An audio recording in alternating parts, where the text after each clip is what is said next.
Programme teacher training college चक 5 बिरला में आपका स्वागत है।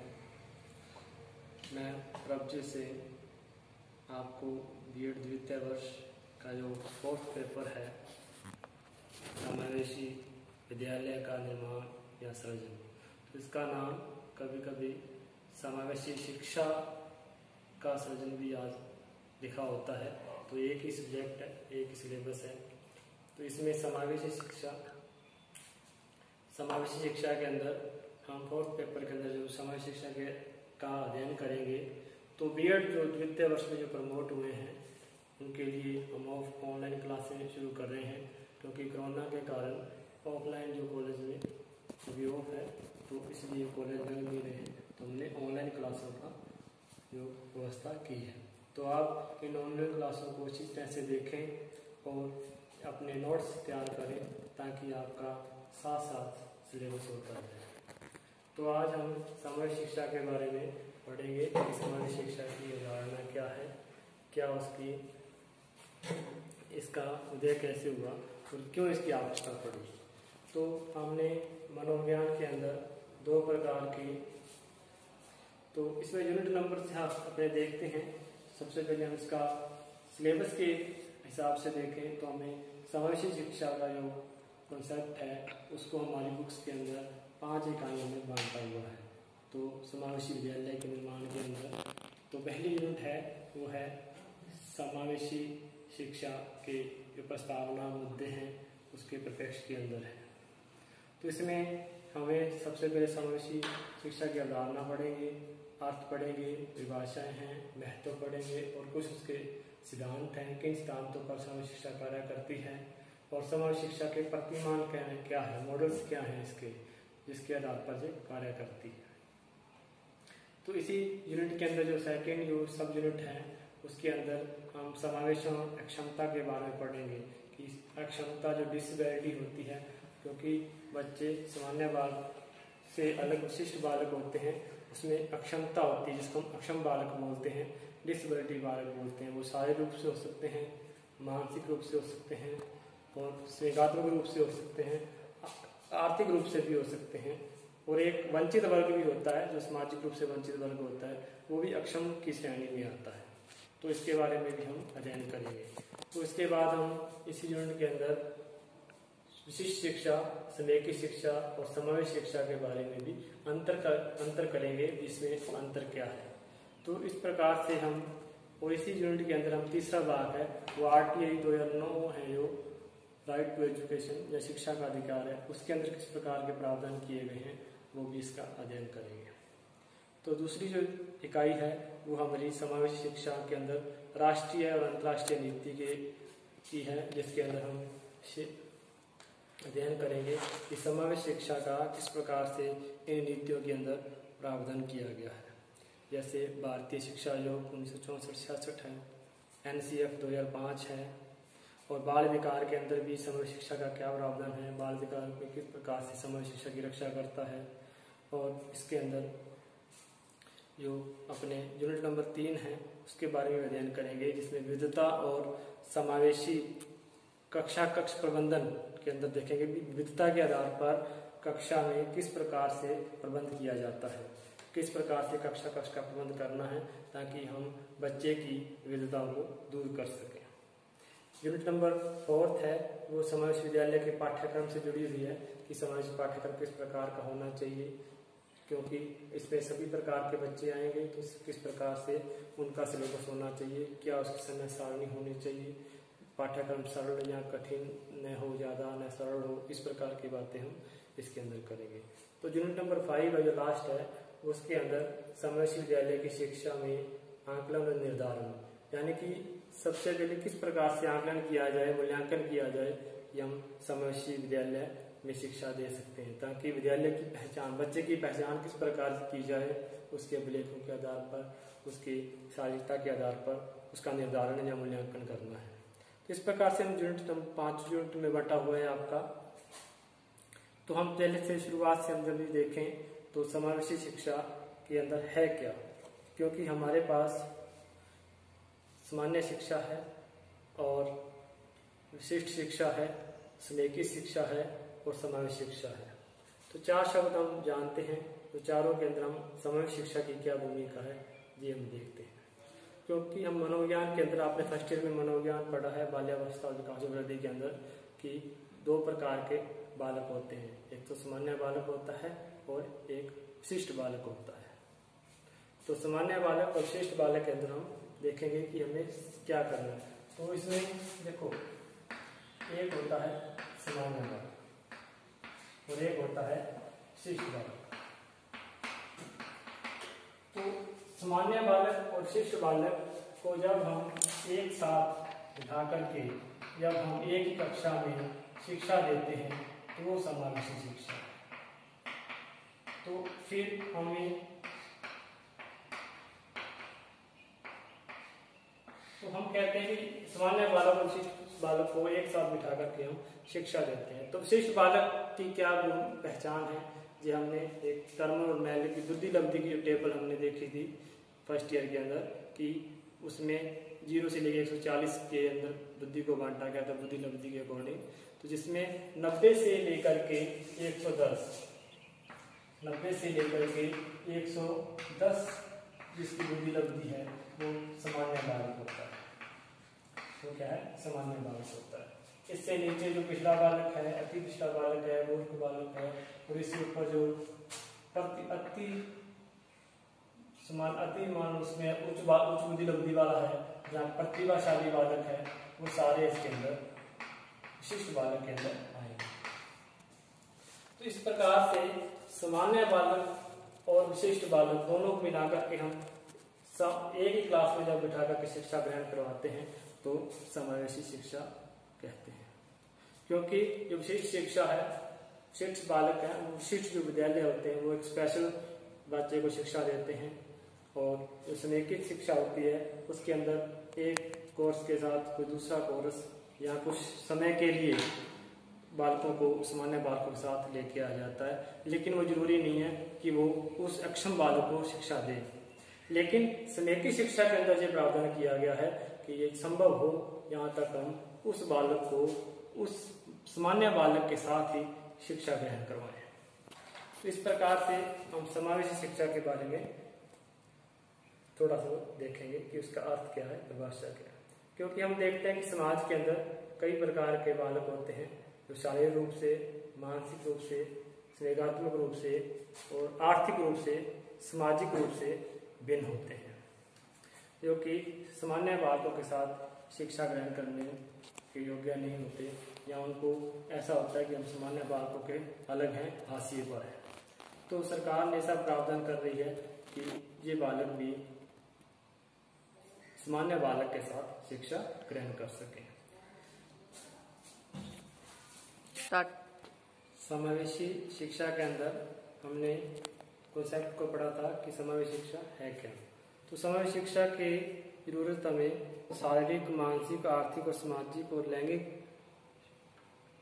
रूप से जो भिन्न बालक हैं उनके लिए जरूरत है, ताकि वो विषमताओं को सामान्य और समाप्त करके उसके लिए हम पर्याप्त रूप से शिक्षा दे सकें, यानी कि उनको भी शिक्षा दे सकें जो ऐसा सोचते हैं कि हमारे लिए शिक्षा नहीं है। तो शिक्षक शिक्षा पाठ्यक्रम के अंदर शामिल किया जाता है। तो कहने का मतलब है कि इसको हम बीएड के अंदर शिक्षा पाठ्यक्रम में शामिल क्यों करते हैं, आपके लिए ये सिलेबस क्यों पढ़ाया जाता है समावेशी शिक्षा का। तो इसलिए पढ़ाया जाता है कि आप समावेशी शिक्षा को जान करके, उसका अध्ययन करके जब आप एक सेवक के रूप में विद्यालय में जाओगे तो आप उन बालकों की पहचान कर सको जिनके लिए समावेशी शिक्षा की जरूरत है, अक्षम बालकों की पहचान कर सको, उसकी विशेषताओं की पहचान कर सको, उसकी बुद्धि लब्धि की पहचान कर सको, ताकि उसके अनुरूप आप उनकी आवश्यकताओं की पूर्ति करके उसको विद्यालय से जोड़ने का प्रयास करो, यानी कि विद्यालय में प्रवेश देने का प्रयास करो, उसका अधिकतम स्तर ऊंचा हो और वो भी मुख्य धारा में आ सके। इसलिए इसको समय शिक्षा को बीएड के पाठ्यक्रम में लगाया गया है या शिक्षा के पाठ्यक्रम में लगाया गया है, ताकि आप बच्चों के साथ सहानुभूति रखें, उसको जानें, उसको जान करके अपना समझ करके उसको शिक्षा ग्रहण करवाने के लिए प्रयास करें, और वो उसके अंदर हीन भावना न आए वो अकेला न पढ़े और वो बच्चों के साथ मिल करके एक ही कक्षा में शिक्षा ग्रहण कर सके। इस प्रकार से हम शिक्षा के अर्थ के रूप में हम देखते हैं कि सबसे पहला प्रयास यही है कि बच्चे को हीन भावना न पैदा हो, उसको जागृत किया जाए कि शिक्षा आप ग्रहण कर सकते हो और उसके लिए जो विशेष आवश्यकताएं हैं उनकी पूर्ति की जा सके, जितना संभव हो वो साधन विद्यालय के अंदर उपलब्ध करवाए जा सके। इस प्रकार से हम समावेश शिक्षा के लिए सामान्य विद्यालय के अंदर प्रयास करते हैं। तो समावेश शिक्षा के अंदर हम कुछ परिभाषाएं हैं कि जो कि दे रखी हैं कि प्रोफेसर एस के दुबे की है कि समावेश शिक्षा का अर्थ है उस शिक्षा व्यवस्था से है जिसमें सामान्य एवं अक्षम छात्रों का एक साथ शिक्षा प्रदान करते हुए उच्च अधिगम स्तर से संबंधित क्रियाओं को सम्मिलित किया जाता है तथा समुदाय, अभिभावक, शिक्षक एवं प्रशासन का सक्रिय सहयोग प्राप्त किया जाता है। तो देखो इसके अंदर सामान्य एवं अक्षम का मतलब जिसके अंदर योग्यता नहीं है, किसी न किसी प्रकार से सामान्य बालकों से अलग है। तो अक्षम बालकों को एक साथ शिक्षा प्रदान किया जाता है, एक कक्षा में शिक्षा प्रदान किया जाता है, जो कि उसको अधिगम स्तर को उच्च बनाता है, सीखने के स्तर को उच्च बनाता है और इसमें उस प्रकार की सारी क्रियाओं को सम्मिलित किया जाता है। उसी प्रकार के सारे प्रयास इसके अंदर किए जाते हैं। को शारीरिक रूप से विकलांग है उसके लिए वो इस प्रकार से व्यवस्था की जाए, जैसे मान लो इसमें प्लेटफॉर्म्स में कक्षा तक जाने के लिए रैंप वगैरह की व्यवस्था हो जाए। जो इसकी बुद्धि लब्धि कम है या शारीरिक रूप से स्वस्थ है तो उसको खेल कूद के अंदर हम प्रमोट कर सकते हैं, खेल कूद के लिए उसको प्रोत्साहित कर सकते हैं। इसी प्रकार से यदि कोई विकलांग है लेकिन वो गीत संगीत के अंदर ज़्यादा रुचि रखता है तो उसको हम उस तरफ क्या है लेके जा सकते हैं। तो उसकी प्रतिभाओं की खोज करना भी कि उसके अंदर क्या योग्यता है उसके लिए भी प्रयास किए जाते हैं। तो इस प्रकार से एक अध्यापक का दायित्व है कि वो एक अक्षम बालक के अंदर उसकी प्रतिभाओं को खोजे और उसके अनुरूप उसको साधन उपलब्ध करवाएं ताकि वो अपनी प्रतिभा को आगे बढ़ा सके। दूसरी डेफिनेशन श्रीमती राजकुमारी शर्मा की है, परिभाषा है कि समय शिक्षा का अभिप्राय ऐसे छात्रों की शिक्षा से है जो सामान्य बालकों से भिन्न और यह शिक्षा उन्हें समझकर तथा अनुकूल वातावरण प्रदान करते हुए सर्वांगीण विकास की ओर प्रेरित करती है। तो सर्वांगीण का मतलब उसके अंदर शारीरिक, बौद्धिक, नैतिक, सामाजिक सभी प्रकार का विकास करना है।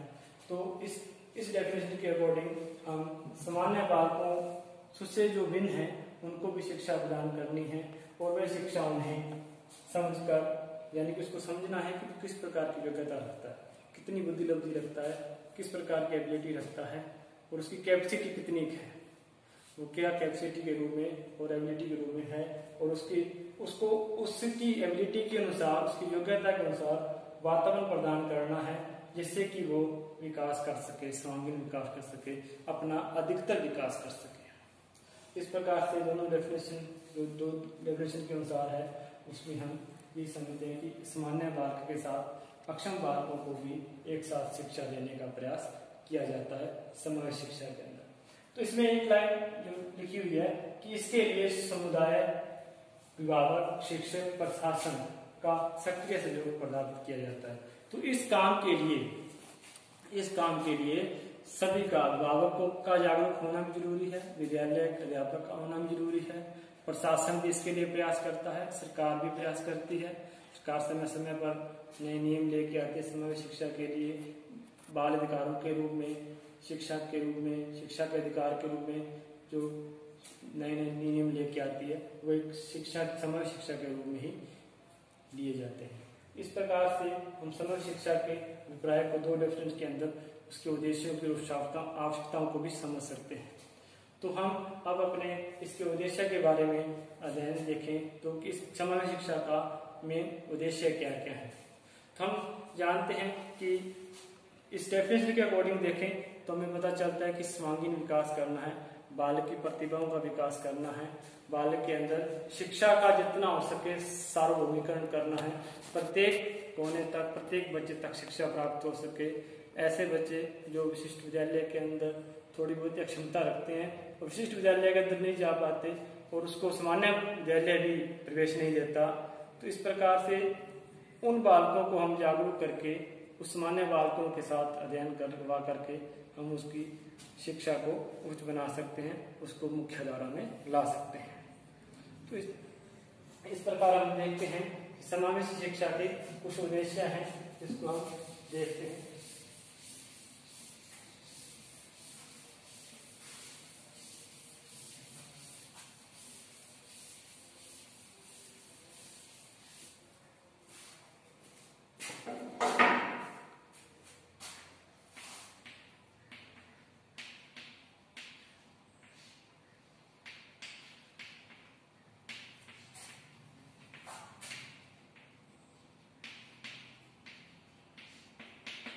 तो समावेशी शिक्षा का पहला उद्देश्य क्या है कि अक्षम बालक का अपने उसको शारीरिक रूप से, मानसिक रूप से, व्यक्तिगत रूप से जो बालक सामान्य बालक से अलग है वो अक्षम बालक है, तो उनको शैक्षिक वातावरण प्रदान करना है।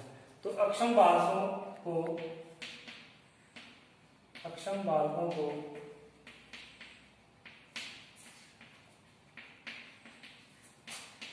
शैक्षिक वातावरण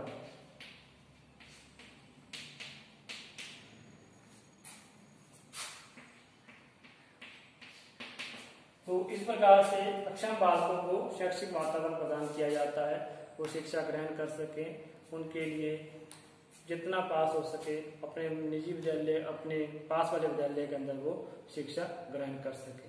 तो उसकी प्रतिभाओं की खोज वो जिस प्रकार की योग्यता रखता है उस प्रकार से उसको शिक्षा ग्रहण करवाई जा सके।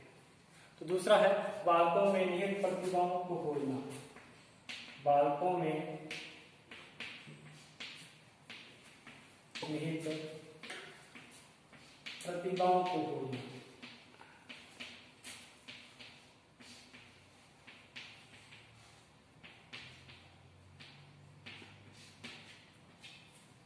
तो इसमें बालक जो विशिष्ट बालक है उसके अंदर हर बालक विशिष्ट होता है, हर बालक दूसरे बालक से अलग होता है, कोई न कोई से विशेषता होती है, वो शारीरिक रूप से भी अलग होता है, मानसिक रूप से भी अलग होता है, संवेगात्मक रूप से भी अलग होता है। तो इस प्रकार से हर एक बालक के अंदर कोई ना कोई प्रतिभा होती है, उस प्रतिभा को विकास करना है। एक बालक का एक समस्त विद्यालय का दायित्व है, एक अध्यापक का दायित्व है कि वो उस बालकों को क्या है उसकी प्रतिभाओं को जान करके उसकी खोज करे। तीसरा है शिक्षा का सार्वभौमिकरण या शिक्षा का सार्वभौमिकरण।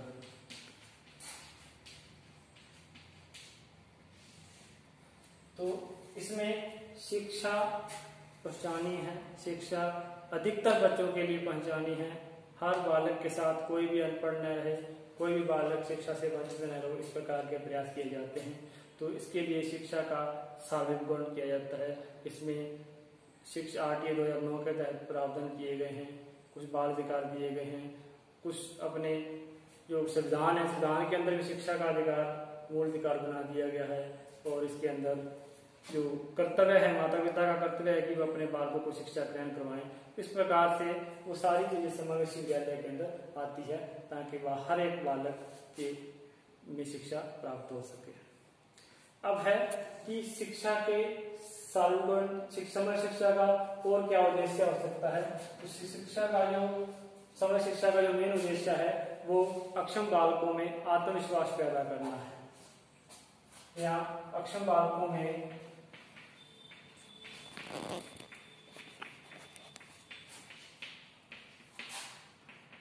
आत्मविश्वास पैदा करना।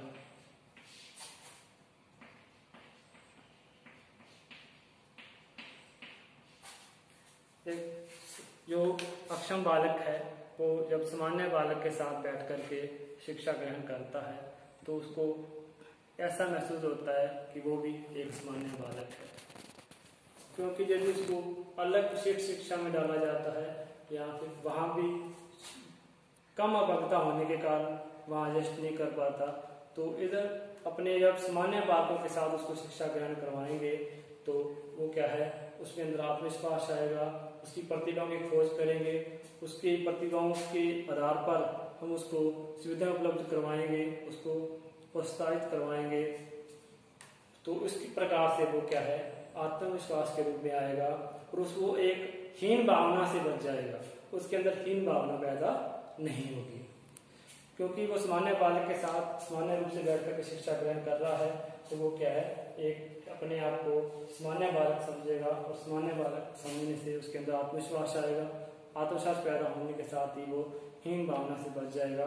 तो उसके अंदर जो कुंठा होती है, क्योंकि हीन भावना होती है, तो हीन भावना से वो एक मनोविज्ञान के अंदर अपने कहते हैं कुंठा आ जाती है, वो कुंठा से ग्रसित हो जाता है, तो उसका भी वो बचाव हो जाएगा।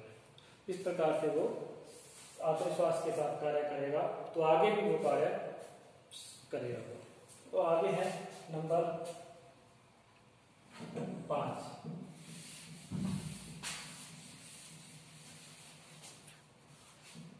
बच्चों का 6 से 14, 0 से 6 और 6 से 14 बालकों का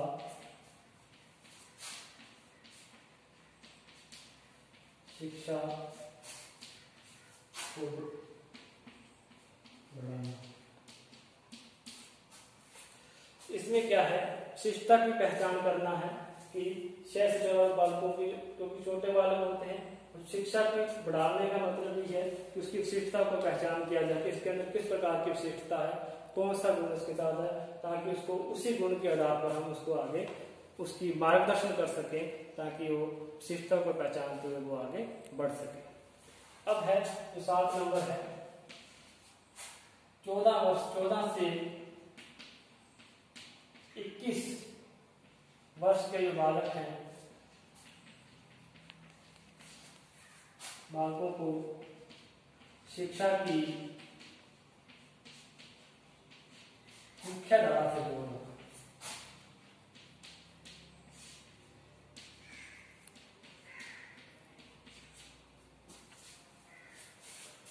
कई बार ऐसे होते हैं, कई बालक होते हैं जो कि किसी कारण से शिक्षा ग्रहण नहीं कर पाते। 14 से 21 वर्ष के ऐसे बालक जो कि शिक्षा की मुख्य धारा से पृथक हो गए हैं, तो समय शिक्षा का अंदर प्रयास किया जाता है कि वो बालक भी शिक्षा ग्रहण कर सकें, उनके लिए शिक्षा उपलब्ध करवाई जाए, उनको उनके योग्यता के अनुसार शिक्षा दी जाए और उनको उनकी योग्यता के अनुसार उनकी आवश्यकताओं की पूर्ति करते हुए शिक्षा ग्रहण की जाए, उसका अधिगम स्तर को उच्च बनाया जाए। तो इस प्रकार से हमने शिक्षा की अर्थ, समाज शिक्षा का अर्थ, प्रस्तावना, परिभाषाएं देखी और समाज शिक्षा के रूप में हमने उद्देश्यों को भी देखा। तो आज के लिए इतना ही। हम अगली क्लास के अंदर इसकी उसमें कर सिद्धांत करेंगे, प्रतिमान वगैरह करेंगे, आवश्यकता और महत्व को समझेंगे। तो इसी के साथ ही धन्यवाद।